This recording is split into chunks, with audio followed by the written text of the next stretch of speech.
Tonnasala kintu kyonna lindako. Nga sinnasala. Sokopime soba nga apima video tukikwata. Kano keebweru. Sikamu. Keebweru sikamu.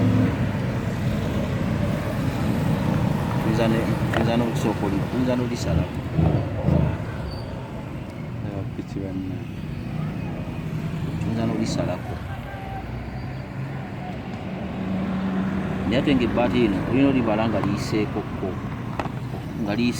ko wano bwere. Nze ebbaati lino gyobola mbadde ndibala bweru kubanga lirina okuyitako wano ne lyesigamako wano tusobole okufuna tunaabotolera ebituli ebirisiba nga tubotola ekituli wano tubotola ekituli na wano.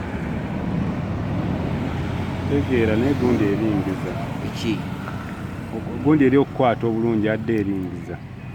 Okulingiza eri ati ka tusooke tubotole wano tusibeko akapapula kako tukasibe wano bwe tumala okukasiba wano n'obusumaali then tubotole wano tulabe empitamu gye liyitamu tulabe wano empitamu